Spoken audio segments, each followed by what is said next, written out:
Bruh, that whole interaction right there. Oh man. Bro.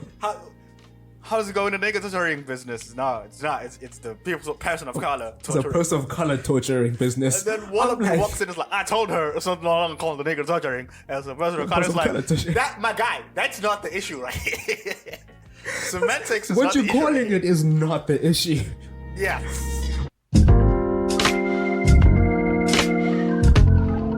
Yes. Ladies and gentlemen, welcome once again to the Chilli podcast. I am Jobadiah House, and it is always with me. Hello. This is Python the 7th here. How you doing today, though? Today's a good day. Chill day. I didn't go to work, which is always a good day. But yeah, other than that, how are you doing? Yeah, today was a chill day. I just had a banana, so I'm in a good mood. Did you know that bananas boost your mood? Huh? It's amazing. Yeah, if you're sad, some bananas will boost your mood. Is that scientific? It is scientific, because I also looked it up. I'm going to be telling hella people to go eat bananas now. Hey, you know, man, I just lost my job and my kids, and I don't know what the wife is going to say. Have you had a banana? Here's a case of bananas. You'll be fine. Like that's going to be the new thing. Maybe it's a psychological thing, because you think they will, they do. But no, bananas contain tryptophan, an amino acid which the body converts to feel-good brain chemicals, serotonin. Holy crap! The brain chemical is known to help relaxation, improve mood, lessens anxiety, and generally makes you feel happier. That is amazing! That's why I'm so loud! I just had a banana right now! Get yourself a banana every time before we record, and we all gonna be loud. You know, I need to get myself a banana. I feel like that's what I need in life. Yes, you need, yes. If life gives you lemons, get bananas. That's my new saying now. Today, we are talking about the extraordinary Three Billboards Outside Ebbing, Missouri. The title alone was like, yeah, you should watch this. Like, it's got a very interesting title. Here's the thing. I thought the title, the first time I watched it, I thought the title was like poetic or something. Nah, it's literally just three billboards. It's Three Billboards. Outside Ebbing. It's very literal. It's literally about three billboards outside. And you know what I like about it? In the first minute, or like maybe the first few minutes, we see three billboards that are like, well, billboards that have nothing on them. And it's actually just three billboards, and she put something on them. And they billboard throughout the whole film. Yeah. The whole film, they billboard. In a way, it's not the main. The billboards are important. Yes. What? Can you give us a short IMDb description of the film? I wonder what it will say. Oh, that's interesting. Okay, it says, according to IMDb, a mother personally challenges the local authorities to solve her daughter's murder when they fail to catch the culprit. Oh wow! I was not expecting that. That gave more information than I thought. Yeah. No mention of the billboards. And they're on the title. Yeah. No, that's interesting. That's very interesting. Three Billboards Outside Ebbing, Missouri. That's exactly what the film's about. What I didn't expect, especially with like the subject matter, right, is how funny some of the scenes are. Yes. Oh, and they're so good. I'm sorry. This is not the type of humor I expected in a film like this.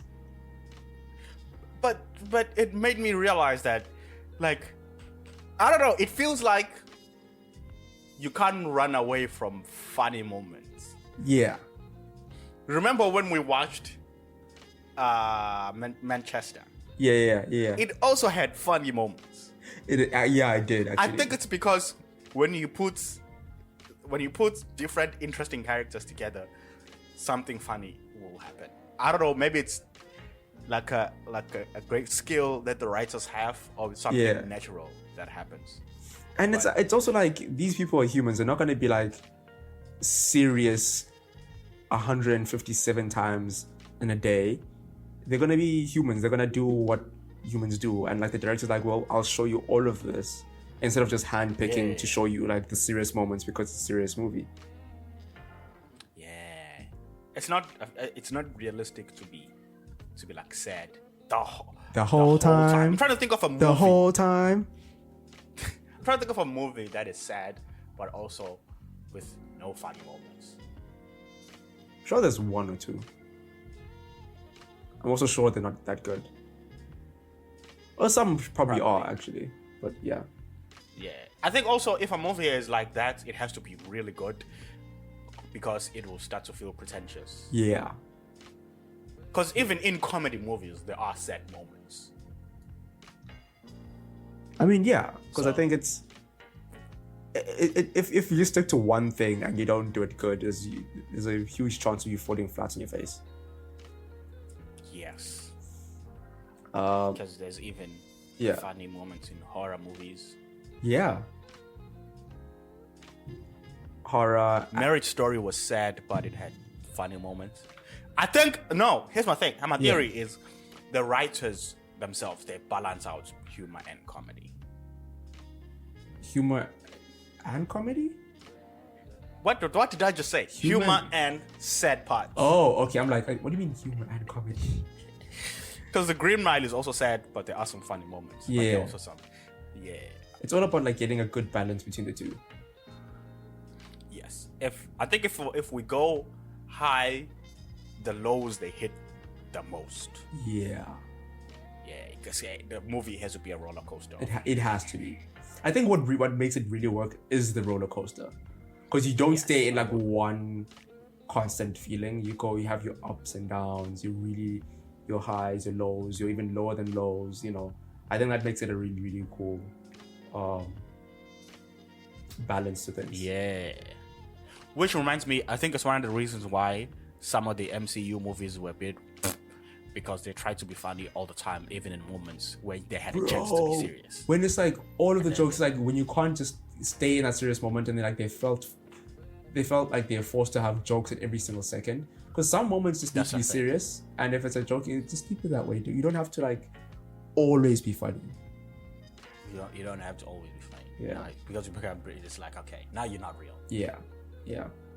But to give you a more in-depth plot overview, Three Billboards, like we said, is about three billboards. But like IMDb says, it also follows a grieving mother who basically rents these three billboards to call out the local police force, basically saying, yo, why haven't you solved my daughter's murder yet? I think it's been almost a year. And nobody's been 9 months. Nobody's been arrested. And she's like mad about that. So she rents these billboards. And they basically are, it's like a sentence, right? So the daughter was assaulted, both physically and sexually, and then killed. But this happened all in one. And the billboards basically say that, like, assaulted, and then the next billboard is like, still no arrest. And the last billboard, I think it says, why? It says, how come Chief Wallaby? Yeah, how come Chief Wallaby? Basically calling out the head of the police department in that small town in Missouri. I think what makes this really work is that it sparks a conflict with not just the police, because she is calling out the police, but like everybody in the town pretty much loves this guy. Yeah. And it's a small town, so everyone knows everyone. Yeah, everybody knows everyone. So it's like, you're gonna call him out, which is why a lot of the like all of the police were like mad and against it, because they're calling out. First of all, it's their boss, but secondly, it's like everybody loves this guy. Yeah, she's just a sweetheart. Yeah, sweet old man. Sweet old dude.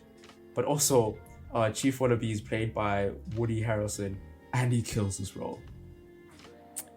absolutely kills the role, bro. Because he gets some serious moments, but sometimes it's like he's just funny. He doesn't say any jokes, but the way he calls out people and like the things he says is just funny. That's the thing we were talking about. Like, if the writing is funny, the acting will deliver. Yes, 100%. So the film was, we gotta shout out the cast and the who made the movies. Yeah. I like this guy. The film was written and directed by McDonagh. Yeah. He made In Bruges. He made this. He made The Irish. What did I just say? I genuinely almost said The Irishman. Like, that's what? racist because the movie is Irish. Oh wow! Look at you. But it's not The Irishman. I genuinely forgot what it was called. But he is a phenomenal writer and director. And he's written and directed by McDonagh. It stars Frances McDormand. Oof. Oof. The performance. Bro. Movie rested on our shoulders. Yes. We have Frances McDormand. We have Woody Harrelson, as said. We have Sam Rockwell. Bro. Who knocks it out of the park as well. Yeah. Sam Rockwell knocked it out. Peter Dinklage. Shouts out to Pete. Shouts out to Pete. We have A.B. Cornish, who plays Woody's wife. Yeah. Did not see that coming. Lucas Hedges. Mm-hmm. Yes. And the Caleb Landry Jones, who I loved. Caleb, tell me he doesn't ace these weird characters. He does. I've never seen him in an interview. I don't know what he's like as a person, but every time I see him on screen, he's that guy. And he kills it all the time. It's not a typecast, but his personality is just... It just Here's works. The thing. Yes. Here's the thing that we don't give credit to. Mm-hmm. Casting agents. Yeah. Wait, did you mention Lucas? Yeah, you did. Yeah. No, like the casting agent did a very good job with like assembling this cast. Because it's like everybody's energy sort of like worked together. They're so different, but they work. Yeah. It's a phenomenal thing. I love Caleb, bruh. Like those guys. In Get Out, he was creepy as hell. Yeah. I low-key want to see him in interviews just to know what his like what he's like. Yeah. Yes. Funny enough, I read that Frances wrote not Frances, but like her role was written for her. Yeah. Oh, I mean, I'm not surprised. Yeah, like they had her in mind, and like they were writing the writing Mildred, the mother, with Frances in mind. Like she's the only person who's gonna play this role. We're not holding auditions. We are writing this role for her. Bruh. And I'm like, she delivers. That, I mean, straight out the park. From the moment she's on screen. And here's the thing I love about Frances' performance. Yeah. She doesn't do much. It's very, bro, but she does all the necessary things. Yeah. It didn't feel, at some point it felt like this is just a woman who's grieving. Exactly, yes. A woman who's grieving, genuinely not like felt an actress, no. Yeah. We are watching real role. And the crazy thing is, her personality is like trippy and hey guys. But then when you look at Mildred, she is that kind of woman. It was amazing. Also, what I love about this movie is I was watching an interview a couple of months ago. Not a couple of months ago. A couple of years ago. Oh my god. It's not necessarily, it is an interview, but it's more like, it's like an interview / lecture, if you may. Yeah. But it's a screenwriter, Michael Hugh. One of the things he says is the number one problem that ruins a script is when a character does not have a clear goal. when the writer is trying to be too metaphorical and too vague and thematic, and there's no clear visible goal. This movie tells us the goal immediately. Bro, there's no guessing. You know exactly what the goal is. Yeah. Exactly what it is. And from the beginning too. Bruh. And usually if you've watched movies, what I'm saying, if you've watched movies.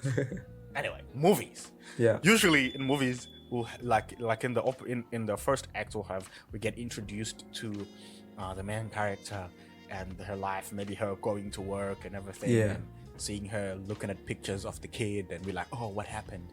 And then she sees the billboards in maybe 15 minutes in, and minute 20. That's when this movie's opening shot. We're getting into it, and you're like, okay, yeah. That's usually great writing. Yeah. Because we don't need anything else. We don't need all the fluff. Drop us right in the middle of the story, and we'll take us out where the story is over, and that's what we want. There's no fluff needed. No fluff needed. Oh no. I love how for me the opening sequence of this movie is one of my favorites, because it's just okay, she's driving, she sees the billboards. Bruh, even the way she looks at them and thinks. Yeah. It's such a nuanced performance. Because you see the wheels turning in her head. In her head. I'm like, what is she thinking? What is she trying to...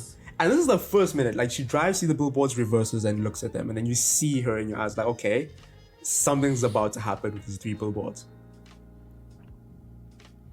Yeah. And we also know that the movie is called Three Billboards. So what is she going to do with these billboards? Is she going to write something? Is she going to buy them, sell them? And then what she writes. Woo! Yeah. And when she goes to Red's office and she's like, what canyon can you not do? And the billboards. And then Red is like, it doesn't have to be something illegal. And he's like, all right, I guess we have a deal. And then I'm like, okay, what is she gonna do with the billboard? Yeah, what is she gonna ask about something illegal? Yeah,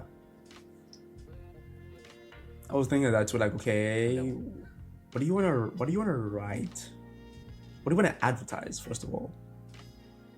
Yes, what do you want to advertise? Because billboards are for advertising. But what she wrote was not what I expected. No. And also, it shows it immediately reveals what kind of character she is. Yes. She is immovable. That's what she is. She's like, I'm set on this. This is what I'm doing. And until something happens. Yep. Bruh, there's so many, obviously it's a set movie. There's so many funny moments. One of my favorites is when she walks to the house and she's like, because Peter Dinklage was trying to highlight her at the club. Yeah, Yeah, and then she walks to the house, she's like, I think they're just trying to get in my pants. Father Montgomery. That's it. That's it for me. Oh man, it was so beautiful. That was so funny. Beautiful. That was funny. Damn. Okay, wait, real quick. Let's talk about the script breakdown and the script breakdown and the story structure of this film, because at the core of this film, if you think about it, this is a revenge story, in a way. But it's not your straightforward revenge story where it's like, you know, like the 24,000 Jason Statham movies. Someone gets killed, and then he's gonna I'm gonna take you out one by one. This is not an action film. I would hope so. But it's like it has that same thing where something happens to a person the character really loves and cares about, and then the character goes through a series of events where they are trying to get something done in how do I put this? it's not a fantastical revenge story where it's like this guy's now a trained kid and it's gonna go one by one attacking people. This is just a regular human in a regular town, and they're doing whatever they can that's within their means to do. So first of all, they don't know who did this. So first of all, putting attention on the police, because it's their job to find this person.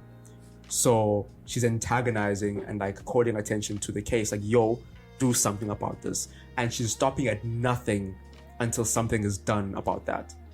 So it's not like the typical thing, but it explores the anger, the grief, and it explores like this unpredictable human nature thing. And so that's why in my head, I'm like, in a way, it resembles a revenge film in a way that's not like straightforward or typical, but like in a more grounded, more human way. Oh yeah, like she's not exerting like violence, but she's making a statement. Yes. Yeah, she's like, something happened. Essentially to her, because it's her daughter. Yes. But obviously, as you're saying, to the person she loves, but to her, and then she's gonna make a statement until she feels like her pain has been, or her suffering. Yeah, because at the end of the day, she's also seeking justice. Yeah. She's seeking justice, and she's trying to do it the legal way. Technically, putting up the billboards is the most legal thing that you can do. The most legal thing. Yeah. But I mean, this, like, I like how the setup is. I mean, the story structure is very. I don't know. I don't want to say it's very straightforward in a way, because I mean, Act 1, the setup. She buys the billboards, says what she says in the billboards, and immediately clashes with the police and everybody in town. But like, she's riled everybody up, you know. And then in Act 2, we get like the escalation where now it's like the town's reaction is like getting worse. Then there's like other characters that are getting involved. Remember the dentist? Fat dentist. Yeah. Lady with the weird eye. And lady with the weird eye. Bro. At first I thought he said fat dentist. That's what I thought as well. No, say dentist. That's a dentist. But bro, what happens in Act 2, I think more towards the end of Act 1 and then beginning of Act 2, when we find out that the police chief has cancer. Yeah. That has to be one of the funniest moments, unintentional funny moments ever in the film. Because... Oh, when she says, I know. Yeah. Like, because typically when like in these films, when someone has cancer, it's supposed to be this deep moment and people feel sorry for you, which obviously they should, and then they like stop doing whatever they're doing. I'll remember in Harley Quinn, the animated series. Yeah. When Harley Quinn is fighting these, I think Joker's like henchmen. They literally shoot at each other. They're shooting bullets at each other, right? Yeah. And then Harley Quinn grabs a random gun and then shoots a laser at this guy, but then nothing happens to him. And then the guy's like, wait, what did you do to me? And then Harley Quinn looks and it's a cancer ray. And then the guy's like, oh, you gave me cancer? That's kind of messed up. That's kind of messed up.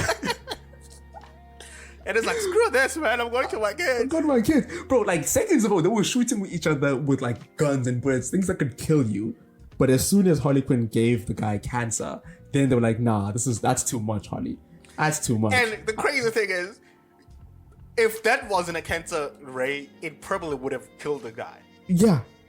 So in their minds, if we are goons, sure, you can kill us. You can kill us. Giving us cancer is kind of messed up, man. Like, yeah, that's messed up. What are we, evil now? Cancer? Like, really, Harley Quinn? I expected better from you, bro. But like, that's the whole conversation around cancer in that way, where it's like, if the character has cancer, you show them that extra bit of like tenderness and care because they're dealing with something that's like life-threatening. So Woody Harrelson, Chief Willoughby, tells her this, and I think in a way he's expecting her to have like an emotional response and put down the billboards, but then she's just like straight-faced, like, yeah, and everybody knows you've got cancer. whole town. The whole town knows. Still put those up. Like, ooh, Mildred. And then she's like, well, it wouldn't have been effective after you dead. And I'm like, literally, bruh. And you're like, damn, lady. Like, okay, the way we're saying it sounds harsh, but the scene, I kind of chuckled. Because of like, it just subverted all the expectations. Because the way Woody, like, first of all, Woody Harrelson was great in this film. Like, his face was like, wait, what? Bruh, sorry, those micro... I think that's the thing that you get from great actors. All these micro expressions that... Bro! You know exactly what they're thinking every single moment. Yes. You might not know... Okay, not exactly, but you get a sense of what's going on. You're not... Yeah. It's not just blank. Because I think some actors, they only act the big stuff, but in small human moments, we don't get that. We don't get that. You don't get the character coming through. Yeah. And with them, the face you're saying, the faces they make, the eyes. It's the faces, like, the eyes, the subtle detail in the eyes, like the twitch, or like the eyebrows. It's those subtle things, those human things. And I was like, I know exactly what he's thinking, and I found that a little bit funny. Yeah, there's one of the books I read was like,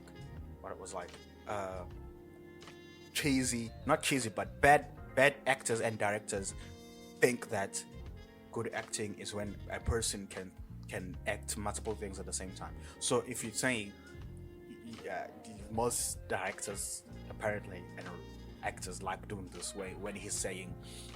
He's sad, but laughing, and it's like that's no person can experience two things at the same time. But what happens is, a person can experience two things at a very rapid rate, where he can go from A to B to C very quickly. That it looks like it's happening at the same time. Where it's like he's insulting him, but he's also flirting. Like there's another happening at the same time. But what is actually happening behind the surface? Flirting and attacking, those are all the outside. But you cannot act outside. You can act inside.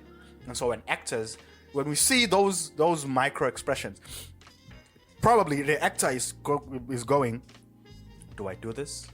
Yes, I'm gonna do this. Who's gonna stop me? No one. And then he does it. But he doesn't say that out loud. But the faces, those are all the moments. Those small... Because obviously the brain processes information at a faster rate. Those things happen immediately. Yes. So the character can go from, I think you're going to be sad. Oh, you're not sad? Oh, I understand. Yeah, you have a point. Because Chief Willoughby was like, I guess you're right. They wouldn't have an effect if I'm dead. But I expected you to be sad. But all those things happen. Happens, like, yes. That it feels, because we're humans, we can pick those up quickly. Yeah. And then it becomes a great performance. Which I think Frances does that to a higher degree. She does. Her face, she can just think something like, dude. Yeah. Her face says so much. So much. Also, one of my favorite moments in the movie. Man, this moment touched me. When Mildred drills a hole in the fat dentist, and then she gets arrested, and they low-key excited that finally we got her or something. Yeah. And then Willoughby and her having a conversation, and then he coughs on her face. Yeah. Did you see the gentleness that she had, bro? Bro. Yeah. She was like, it's okay. She's like, it's blood. She's like, I know, baby. The fact that she said, I know, baby. To me, that was like, she's not an evil woman. She's not an evil woman. Yeah. Yes. That moment right there. Yeah, she's a hurt mother. I think Very in that moment, like a motherly instinct came out / the caring, nurturing side came out. Yeah. And she expressed that. Yeah. Because, I mean, as a person, right? Like, you get that she's a tough, grieving mother, right? With, like, rage and resilience, right? She's very resilient. Yeah. But, like you said, she's still a loving, like, she's got that gentle side of her. And that's one thing I like, because she's not like a one-dimensional character. She's not just like, kill, or like drive. This is all I want. When those moments happen, because think about it. At the end of the day, she does not hate the chief. Yeah, she doesn't. The chief represents the police. The police. That's all it is. Yeah. It's never like a personal attack against him as a person. Yes. She's just trying to get like her message out because, hey, the police as a whole are not having like arrested somebody for her daughter's murder. And the best person to put this on is Wally, because he's the chief of the police. But like, she obviously wouldn't like laugh at him like practically dying and coughing up blood on her face. So it's like that just a reminder that, hey, this person's a human. She's a mother. Yes. And that was a very nice touch. Yeah, she has compassion. Yeah. But as you're saying, like, she's a three-dimensional character. She is also deeply suffering pain. Yeah. Because of the loss of her child and how the child died. But the fact that we got all those dimensions from a character, from a simple scene of her saying, "No, it's okay, I know, baby," and then just gonna go kill someone, and immediately we're like, oh, yeah. Also, as the audience, we are reminded that we cannot hate this person. Yeah. Yes. We can't. There's also a moment when she's getting the billboards and then she's helping the insects at the window. Yeah. Yeah. That's a classic saving the cat moment. Yeah. But yeah. It works all the time. As soon as we see a character do something good for another human or another character, in this case, shout out to the dung bees. I don't know what they called. What is that animal called? I have no idea. Just call it a bug. It's freaking, you know it. A bug? Yes, of course it's a bug. Beetle, yes. Dung beetle, yes. You said that first. Who? You said that. God damn, I have to be more confident in my guesses. Shout out to all the dung beetles out there. Hope he was compensated. Satisfactory. Yes. Because when she said that, we're like, oh yeah. In the back of our minds, we know that she's not a terrible person. So when that happened with the chief, and then we get that, we're like, oh, she doesn't. Because you gotta think about it. It's a small town, as we said, people know everybody. So she and Wallaby probably go way back. Yeah. And at some point, there was static when the incident of her daughter happened. Yeah. But you can see that these two people have a relationship. Yeah. They know each other. It's not it's not like a big town where it's like, no, screw the police. Yeah. No. The fact that they know each other like by name type of thing. Yes. But I think I'm just gonna briefly like on like the third act. We don't have to talk about it now, but this film does not wrap things up in a way that I thought it would. Yeah. And it just does not. It almost... You know what it was? It was a redemption arc for Sam Rockwell's character. That I did not see it coming, actually. Yeah, that's what it was. And it was a good arc. Because obviously... It was a very good arc. He had an incident with harassing black folks, the nigga torturing. Bro, that was so funny. Bruh, again, that whole interaction right there. Oh man, bro. How's it going in the nigga torturing business? No, it's not. It's the person of color. It's a person of color torturing business. And then one of them walks in and is like, I told her it's not no longer called the nigga torturing. As a person of color is like, that my guy. That's not the issue, right? Semantics is what not you're the issue. calling it is not the issue. Yes, bro. You know, it's like one of those things where it's so racist that it's like, well, we'll remove the word, but we'll still keep the action. Yes. It's like we get that we can't use the word nigger anymore, but we'll still do the action of like just torture. so you know. Just so we know, we don't use torturing that. business is going well. However, be respectful and call them persons of color. They're persons of color. It's persons of color torturing business. Yes. I'm like, what the hell? Bruh. And also, what? yeah, because in the third act we were talking, it's a very different.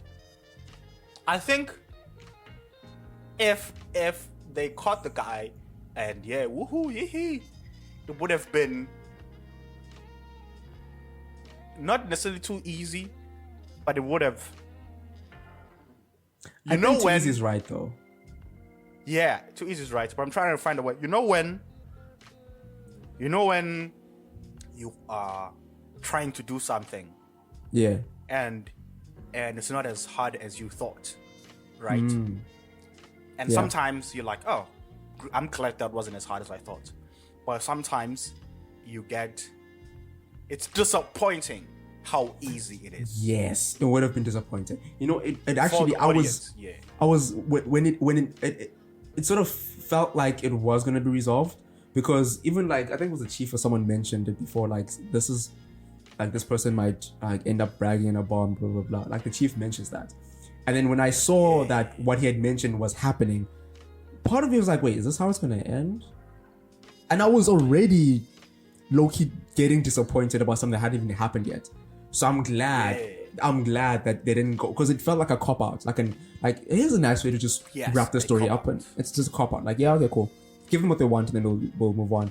But the fact that they didn't, I think it just made it all the more powerful. Yeah, it's like that it's like it would have been like that weight was way too heavy to just be lifted by a coincidence. A coincidence.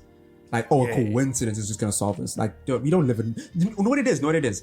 Because of how grounded and real this film felt, that just seemed like, oh, here. By the way, here he is. Like, you fought so hard to get this, like, something that people are looking for, like, and actually paying attention to, and now we're just gonna wrap it up like it's nothing, a pure coincidence. Nah, bro. Nah, I'm not down with that. But I love how that phone call they had at the end. Yeah. Where you could see that, man, so many things were happening. That's another thing about a great performances. These actors, they do so much, but with saying very little. So when they had a phone call, obviously the end part is, she says, "What are you saying to me?" The first time. Yeah. And then Sam Rockwell says something about, where does she live? Iowa? Where does the guy live? I think it's Iowa. Nearby town. You're saying Iowa, and I'm like, I'm gonna agree with you, but I'm not actually quite sure. Hi. It's something with an S, I think. And then she's like, what are you saying to me? But the second, what are you saying to me? We know exactly what he's saying. You know exactly what that means. Yeah. But what I want to talk about is the other side, Sam Rockwell, where he goes, this guy may have not been the guy, but he did something. Yeah. And then he tilts his head and we see one tear going down. Bro. And that performance to me was like, bro.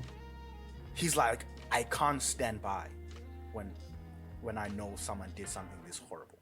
But also, he wants to prove himself that I am not, because he has this persons of color torturing incident that is haunting him, and he's like, I have to do something good, and he will do whatever it takes to do something good. To me, that's the conversation that he was having with himself. Bro, I feel like we need to like talk about this man's redemption arc. It's a phenomenal arc, bro, because like he starts off, like we mentioned, being like this bigot, violent cop. Just he looks like he a little slow. Let me say that, to put it nicely. Yes. Because even his mother says, you spent 5 years at the academy. Well, 6 if you don't count when they held you back. I'm like, wait, what? What? They held you back at the police academy? Okay, the man cool. says, Nothing wrong against comic books, but if you're reading comic books as a cop at your job, we will have some side eyes. But at work. This man. And he's so quick to act, not quick to like think. He's just like not in some words not necessarily a smart police officer. I'll just put it that way. He's not the sharpest knife in the knife drawer. Not yeah. He's a butter knife. Yes. Of the police department. Very hot-headed. Lives with his mother. Nothing wrong with that, but like it's one of those things where he's quite. He doesn't seem to have confidence in his own thoughts. So sometimes like his mother will suggest something, and that's what he does.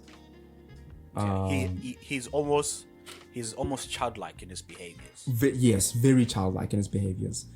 And there's like the one like when they're trying everything to get the billboards taken down, and then the mother at some point suggests, well, if you can't get to her, then maybe go through her friends, attack her friends, and maybe that will get her to put the billboards on, which is obviously wrong. As a police officer, you should be doing this. So yeah, he just arrests one of like Mildred's friends, who happens to be black, on charges of like I think weed or something. Because she had a big blunt. You're arresting somebody because the blunt was too big? Man, get the hell out. And then telling the judge not to have bail. Bruh. He's not, and after being in the persons of color torturing business, he's not helping his case. He's not. Like, he's not. And then something tragic happens where, bro, I don't even know that scene. So this director, so Chief Willoughby we meet the wife. They're going out. They're going to like some lake fishing with the two kids, having a nice time. Come back home, wife's drunk, kids going to bed. Everything is good, right? Everything is good. Man, and then I think she was supposed to go clean up with the horses, and then he was like, horse doo-doo. And then he ends up going to clean up because she's very drunk.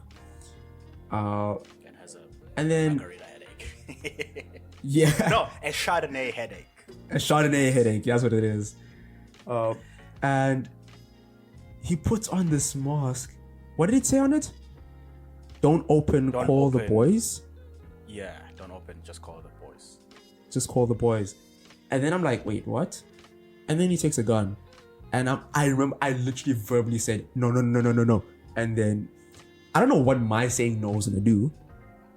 I don't know what that was gonna do. But man, he just pulls the trigger. And just kills himself. And the crazy thing is, bruh, Martin is so good at writing. I feel like he's so good at writing people. That sounds overly simplistic, but he's so good because there was no sign of this man being suicidal. None. Up to that point. None. We just see a happy and if usually when people post a person has unalived themselves, they usually post the last footage of them, and they look so happy and happy with friends, with family, or with like the wife, and they're like, those were the last moments before he did this, and they were like, oh, he looked so happy. But even before that, just the way Willoughby interacts with his kids and his wives, it feels so human. Dude. Like, it's props to the writing and the acting, but everything comes together because it just feels like, okay, this is a father, this is a husband, this is a chief, and this is a person. Yeah, I mean, suicide happens. Yeah, and just to add on your point, with this case, he unalived himself because of an issue. Like, he wasn't going through like deep depression that you could like see over like a certain amount of years. This was like unaliving of like a different matter, not like something that, because if someone has got like deep depression, you could typically like you see that in one way or another. So just like you have the telltale signs. Yeah. And he even says that this is not me being a coward, it's just being brave, because it's like I don't want you to like bro. And what's like the thing is about that scene is that obviously the wife was hurt with all of the things, but because of how like this man was a figure in this whole town, and it's just a small town, everyone was hurt. Bruh. Everyone. And when the police found out, bro, like I remember all these men crying, and then it's like we've got this one scene where they're going back into the police station, and you know your man-child, Dixon is Sam, just there enjoying his music, enjoying himself. He's just there vibing to music because he's obviously doesn't know. And when he finds out, it's like his world shatters. And his first thing is not to think, but to act. Because his thing was, in his brain, and Amigos' brain was like, maybe it had something to do with the billboards, because the billboards are what was like, it was the talk of the town, basically. And the billboard was calling him out specifically. Like, still no arrests, like looking at him, and people thought like that was attacking him, like, and they didn't like that. Like there was everybody kept saying this, that we support her with like the whole thing with like her daughter. We support you, but nobody is supporting you attacking the chief. Like they kept going back to that, and I think now that he unalived himself, I think everybody was like, well, it could be Mildred Hayes' fault. And Officer Dixon's first thought is, well, he looks across funny enough, across the road from the police officer is the place with the billboards where they rent out the billboards. So his first thought is, I'm gonna do something about it, and beats the living shit out of the person that like runs that place, and throws him out the first floor. Just chucks him out. That single take though was amazing, bro. Because I saw it coming and I was like, oh wow, are we not gonna cut? Like it will be like at the back of my mind, I had seen the movie before, but I didn't remember the single take. But at the back of my mind, I'm like, as soon as we had a close up on him, instinctively I was like, it would be terrible if the director cut this sequence. I remember thinking that, because I knew he was gonna throw him out the window, but I'd forgotten about the one take. I was like, it wouldn't make sense for the director to cut here, and he stayed, and I was like, yes, let's go. No, because it was impactful, because we were just there. We're there on this action. This is what's happening. Yes. And we're in this moment. Also, it felt like Dixon is afraid of Mildred, but not of Red. Yes. So he's gonna go after Red because he can, and Mildred intimidates the living daylight out of most people in the town. And yes. Dixon is like, okay, here's my target. Also, would we be wrong if we said that Dixon looked at Willoughby as Willoughby had a father figure? Yeah, definitely a father figure. Definitely. He respected him. He constantly wanted his reassurance. His assurance and approval. Was always like, what are we doing? You're a cop. Yeah. What's with this thing? Yeah, Willoughby every time was like, I got her. She's right there. She. There was even a moment where she's like, when he came through and he was like, there's been a couple of complaints. It's like, who complains? Like, the lady with the weird eye and a fat dentist. Like, to him it was like, I did my job, and you asked me for something, and I have it right here, Dad. There it is. And then it's like, the Mildred Hayes case. No. Right. Bro. For him, we could see that he has because even Willoughby says you have this hate and anger that is misplaced because of what happened with your dad. Because Pops died and he had to move in with his mother. So he has this anger and this pain as well. Yeah. But his hate and it manifests itself as hate. So he constantly wants to punish people because of what he's feeling. Yeah. And so he's lashing every time out. There's an Basically. outlet. Yeah, lashing out. Something happens, he has to lash out to someone. And at the end, it almost feels like he is lashing out to the correct person. Yes. And it's like, I am now doing good. Like I'm doing something because it's like all this time I've been, doing horrible things to people because of the pain that I'm feeling. But now he's like, I'm doing something terrible because this person did something terrible. Yeah. But it's also like, I think it's going back to like the father figure thing.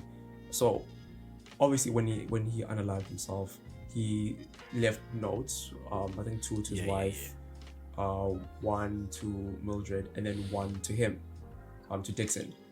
And the desk officer was like, hey, the letter's here, we'll leave it at your desk.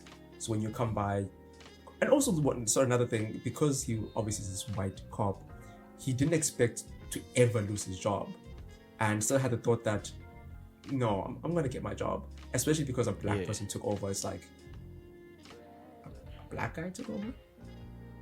What? And he fires me on first day? What? There's even that moment where he's like, I don't know what's going on. I don't know if I'm fired or suspended. He's like, fired. You got fired. You fired. Yeah. What's the because about? Yeah, eesh. That's like another side story about like how the racism in the small town is like visible. But going back to Dixon, the moment where he goes to the police station to read the letter, still with headphones on, and that's when he sort of like, I think that's when the redemption starts, because that's when he gets the ultimate approval from the chief. Oh yeah. Because that's when the chief tells him like, this is, you don't have to be like, you can be a detective, you can make it past this, you can be better than what you are now. And I think these are the words that he's been always looking for. Yeah. It was just sad that it happened after the death. And that also happened to be the same moment that the police station gets burned down with him inside it. And I think his first moment of like heroism is that out of everything that was burning, the one thing that he made sure did not burn was the case file of the daughter. Yes. That was the one thing he was like, this will not burn down. So he jumps out the window with it burning. He's burning, so he puts the file away from him so that the fire that's on him doesn't burn the file. And I think that was like a very, very heroic thing that he did. Yes, and he was starting he had the spirit of doing good, but he was overshadowed by the hate that he has. Yes, so I think, yeah, like I mentioned, the note was probably like one of the most important, like the catalyst for the redemption. And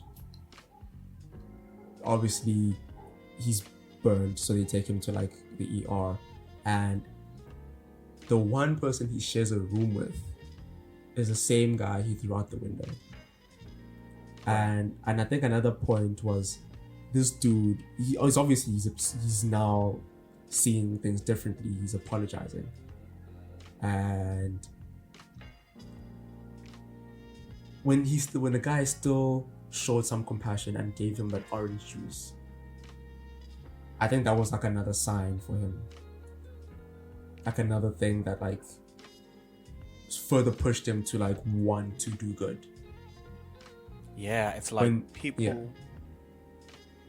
people have good hearts and they do good to people, even though those people have hurt them. That's what he saw. Yeah. Because he was expecting to be treated like terribly by the guy. Because he did something horrible. That's what he was expecting. Because I mean, if you think about it, at the end of the day, the guy, he runs a business. He didn't put the billboard. Like, obviously, it's his billboard company, but like, I think he realized that he was venting towards him because, like you said, that he's not scared of him, so he was lashing out at him, but he was not the problem. He was not the problem. Yeah. So there was no reason for him to like hate him or like lash out at him, but like because he did that, he was like, that was unnecessary. This guy has to hate me. He has to like, I'm sorry for what I did, but like this, yeah. And when the guy showed compassion, I think that was another very strong thing. Yeah. It was like, not necessarily a wake-up call, but it gave him... It's not that quick to heal, but it started his healing process. Yes. Yes, it did. And that's why... Also, you could see that when... Obviously, he goes to the bar, that interaction happens, and then he gets the DNA. Yeah. And when he goes home and he puts the thing in the evidence thing, he has the kit in his bathroom. So it felt like, if you know when you're a child and you have your guns because you want to be a cop when you're old, and so you have your thing is there. It felt like that, like, oh, now is my chance to do the thing that I've always wanted to do. Mm-hmm. And in the bathroom you have your test tubes and evidence things, and it's like he's excited to finally do something good. I think that was like the one moment where he's like, I can actually like do the thing now, be a detective, because those things are like, I'm not savvy on the cop business, but I think what are they then if he's not a detective? I think because it's such a small town, I don't think they've got detectives. I could be wrong. I think like a beat cop is what they call them. A B cop? Beat cop, like a regular cop. I don't know. Yeah, but it's gotta be like a like almost said medical term, like a legal term. But anyway, lower than detective, because Wallaby is chief, so he's obviously higher than he's in charge of detective. Basically, when he said you can be a detective because I know that's what you want, and we get shown that's true, that's always what he wanted. He also after that letter, he got that push and he started believing that he can be a detective. So when he got the chance, he took the chance. And he was like, oh, I can actually do this. Yeah. You gotta tell people they can do things, man. You never know what someone is trying to do, and maybe they don't believe. Maybe all they're waiting for is one word from you to say, "Hey, man, you can do it." And then they're like, "Yes." And don't go like, fighting people at bars, though. Yeah, don't do that. Don't do that. But I think also like boss thing, because like, even though like ended up not being the guy, but like he definitely heard that okay, this dude has done something messed up, which like goes back to the end where it's sad that it wasn't the person that they've been looking for the whole movie, but it's like this person did something. He definitely did something, which is why that call at the end and like that drive home, like when they were driving to the place, I think it was like a powerful ending. Yeah. It was, and it was like, oh, and that scene when he's in the bathroom and the mother is knocking, that kind of broke my heart. Yeah, because the mother was like, I mean, obviously seeing your son, it also showed that in a way his mother also still kind of saw him as like his little boy. Yeah. So when that happened, it's like, oh no, my and it's like, there's a grown ass man, but at the same time, as a parent, seeing your child coming home beat up after being set on fire. Yeah. Not a great sight. Not a great sight at all. Dude, but I just keep thinking back to that scene, man. Like, first of all, this phone call. Oh, what was that town? What town did you say? What was the what? The town that the guy lives in. It's either Idaho or Minnesota. One of those two. I'm gonna go with Idaho, maybe. Maybe Idaho. It has an S. That's my thing. It's either the town has an S or a T. It's Oswego.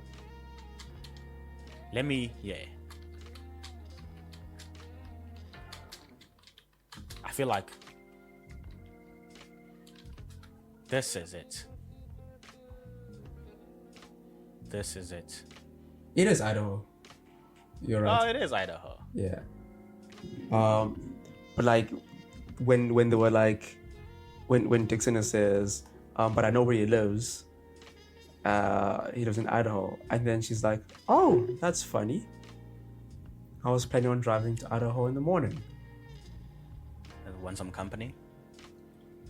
I think when they had that interaction, we kind of knew what that meant. Yes. And the next morning, they're packing.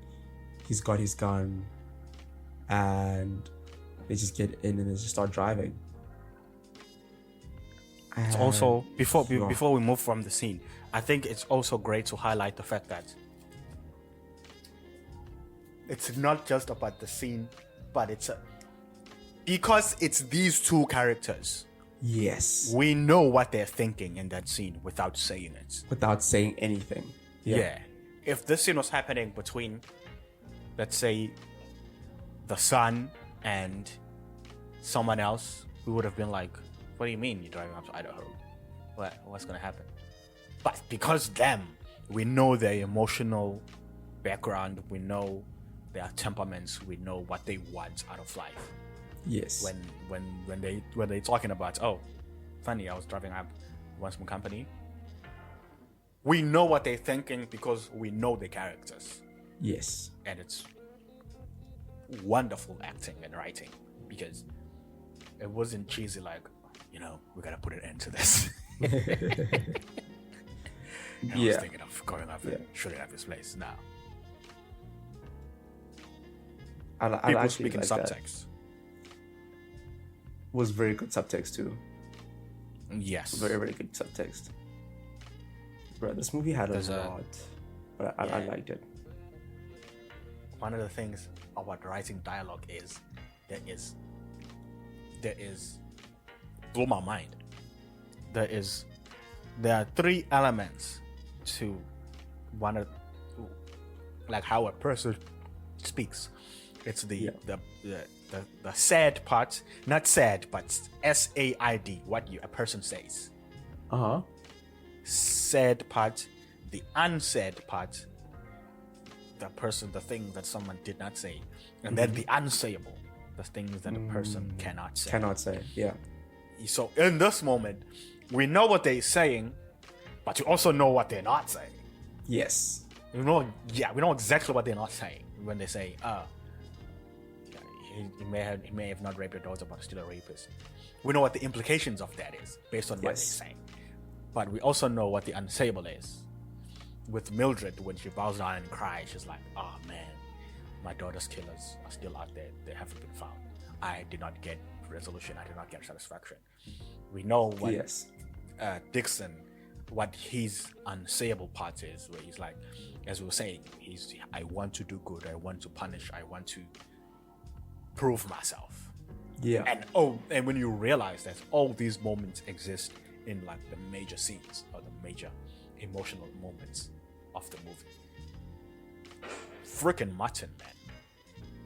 Dude, I think it's also like one of the themes in this film, like you're looking at justice versus redemption. Yes.